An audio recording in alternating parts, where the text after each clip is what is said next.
اعوذ باللہ من الشیطان الرجیم بسم اللہ الرحمن الرحیم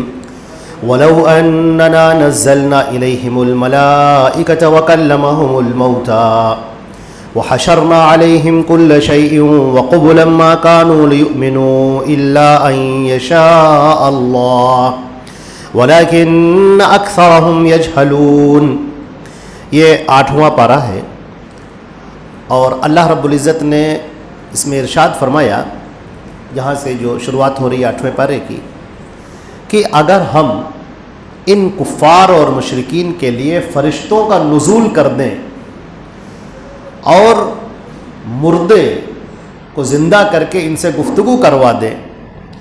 اور جو بھی چیز یہ طلب کر رہے ہیں ہم سب ان کے سامنے حاضر کر دیں، پھر بھی یہ ایمان نہیں لائیں گے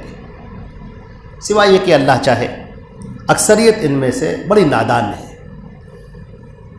3 طرح کے لوگ اس دنیا کے اندر پائے جاتے ہیں۔ ایک وہ لوگ ہیں کہ جن کے سامنے جب حق بات آ جاتی ہے تو بلا چون و چرا اسے قبول کر لیتے، نو اف نو بٹ، فوراً حق بات ہے قبول کر لی۔ کچھ وہ لوگ ہوتے ہیں کہ جن کے سامنے جب حق بات آتی ہے تو وہ سنتے ہیں، اپنے سر کو ہلاتے ہیں اور کہتے ہیں کہ ہاں یہ بات بالکل ٹھیک ہے، مگر اپنے کلیجے میں وہ اتنی ہمت نہیں پاتے کہ اس حق بات کو قبول کر سکیں۔ مذبذبین بین ذالک لا الہ ہؤلاء ولا الہ ہؤلاء، وہ مذبذب رہتے ہیں، کبھی ادھر کبھی ادھر، آپ سے ملے تو ہاں آپ بھی ٹھیک ہیں، ادھر سے ملے تو ہاں آپ بھی ٹھیک ہیں۔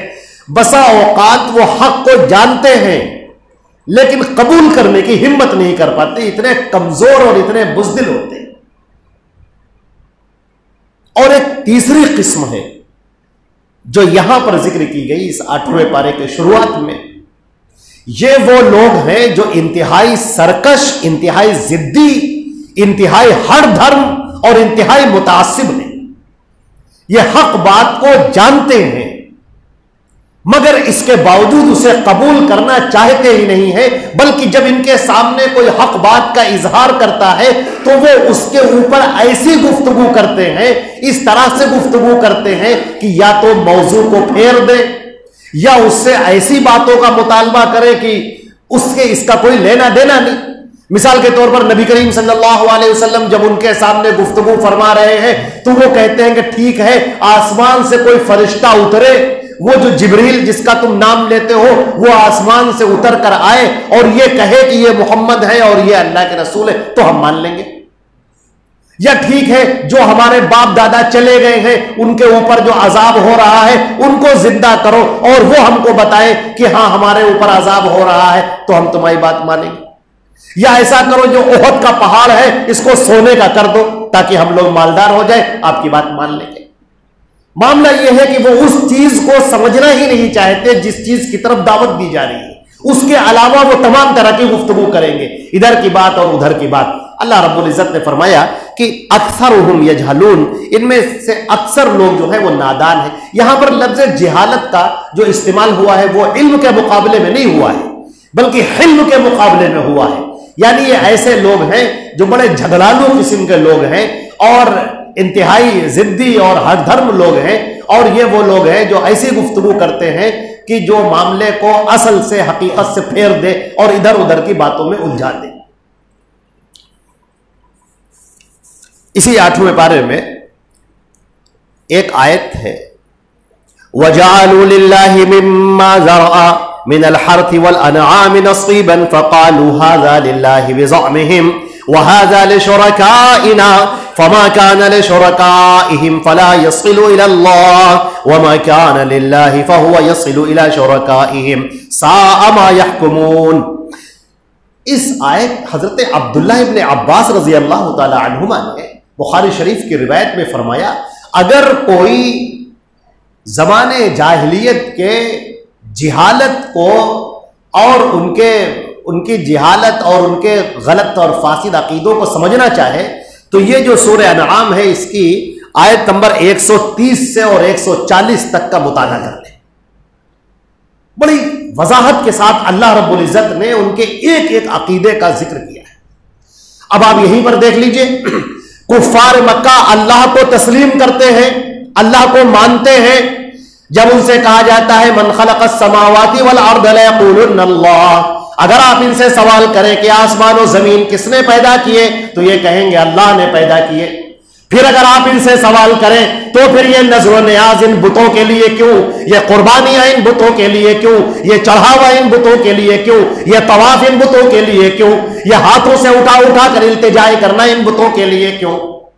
یقولون ہؤلاء شفعاؤنا عند اللہ، تب یہ کہیں گے کہ یہ ہم اس لیے کرتے ہیں تاکہ یہ اللہ کے پاس ہمارے سفارشی بن جائے۔ اللہ نے بیان کیا کہ دیکھو سنو،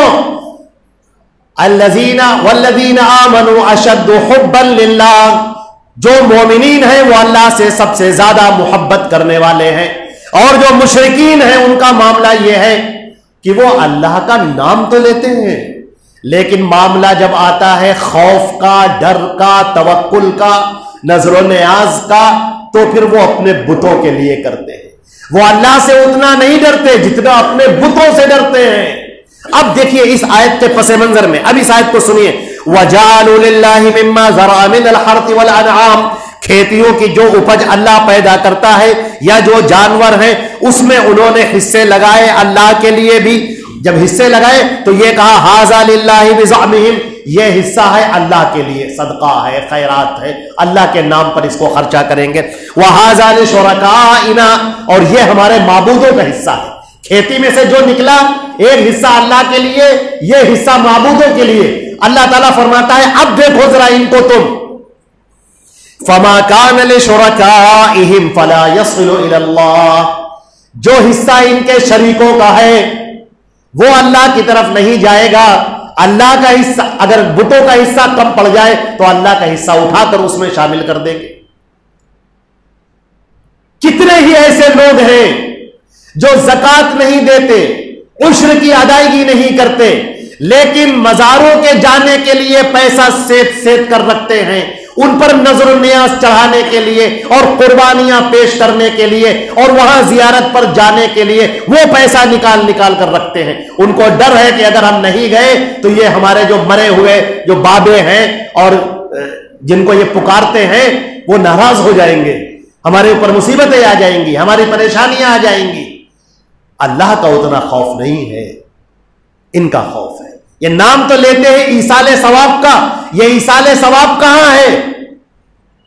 بلکہ یہ تو ان کو راضی کرنے کے لیے، ان کو خوش کرنے کے لیے یہ ساری چیزیں کی جا رہی ہیں۔ اگر تمہیں اللہ کو راضی کرنا ہوتا تو اللہ کے نام پر زکوٰۃ ادا کرتے، اللہ کے نام پر صدقات اور خیرات نکالتے، اللہ کے نام پر یتیموں اور بیواؤں اور مسکینوں کی مدد کرتے، اللہ کے نام پر مسجدوں میں خرچ کرتے، اللہ کے نام پر غریب اور فقراء میں پیسے خرچ کرتے،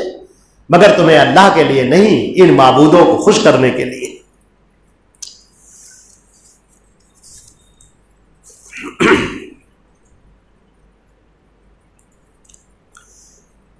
نواں پارہ جو شروع ہوتا ہے، قال الملأ الذين استكبروا من قومه لنخرجنك يا شعيب والذين آمنوا معك من قريتنا أو لتعودن في ملتنا قال أولو كنا كارهين۔ یہاں پر حضرت شعیب علیہ السلام کا تذکرہ کیا گیا ہے 9ویں پارے میں۔ شعیب علیہ السلام نے جب اپنی بستی کے لوگوں کو سمجھایا، نیکی کی طرف بلایا، تو وہ کہنے لگے کہ ایسا ہے کہ تم ہماری بستی سے نکل جاؤ،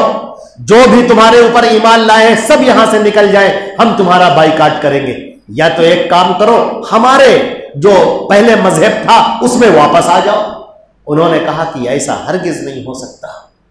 یہ ہمیشہ سے عادت رہی ہے، جب آدمی حق کو اختیار کرتا ہے، سچائی کو اختیار کرتا ہے، حق کی دعوت دیتا ہے، نبیوں کے ساتھ بھی ایسا ہوا، لوگ اس کے دشمن ہو گئے اور ان کا پہلا کام اس کو ڈراؤ، اس کو دھمکاؤ، اس کو علاقے سے نکالو، اس کا بائیکاٹ کرو، دشمنی پر اتر آؤ۔ اللہ تعالیٰ نے یہاں پر فرمایا کہ فَأَخَذَتْهُمُ الرَّجْفَةُ فَأَصْبَحُوا فِي دَارِهِمْ جاثِمِينَ، پھر اللہ کا عذاب ان کے اوپر آ پہنچا، اور وہ جو عذاب آیا اس نے ان سب کو بالکل ختم کر دیا، اور وہ زمین پر اوندھے منہ پڑے ہوئے تھے۔ اللہ کے عذاب سے ہر ایک کو ڈرنا چاہیے۔ اسی 9ویں پارے کے اندر اللہ رب العزت نے تذکرہ فرمایا ہے نبی کریم صلی اللہ علیہ وسلم سے، قل، اے نبی آپ یہ اعلان کر دیجئے، قل لا املک لنفسی نفعا، اے نبی آپ یہ اعلان کر دیجئے کہ میں اپنے نفس کے لیے کسی نفع کا مالک نہیں ہوں، ولا ضر، اور کسی نقصان کا، نفع نقصان کا مالک اے لوگوں میں نہیں ہوں۔ اے نبی آپ یہ اعلان کر دیجئے، کہیں ایسا نہ ہو کہ موسیٰ اور عیسیٰ کی طرح، عزیر کی طرح لوگ تمہیں کو اپنا معبود سمجھنے لگے، تمہیں سے حاجتیں طلب کرنے لگے۔ اے نبی آپ اعلان کر دیجئے کہ میں نفع نقصان کا مالک نہیں ہوں، الا ما شاء اللہ، میں تمہیں جو فائدہ پہنچاتا ہوں، جن باتوں سے روکتا ہوں، وہ اللہ چاہتا ہے تو میں کرتا ہوں، یعنی میں تمہیں جو بھی کہہ رہا ہوں وہ اللہ کے حکم سے کہتا ہوں۔ وَلَوْ كُنْتُ أَعْلَمُ الْغَيْبِ، اور اگر مجھے غیب کا علم ہوتا، لَاسْتَكْثَرْتُ مِنَ الْخَيْرِ، تو میں بڑے خیر کے کام کر لیتا، وَمَا مَسَّنِي السُّوءُ، اور مجھے کبھی کوئی پریشانی نہ ہوتی،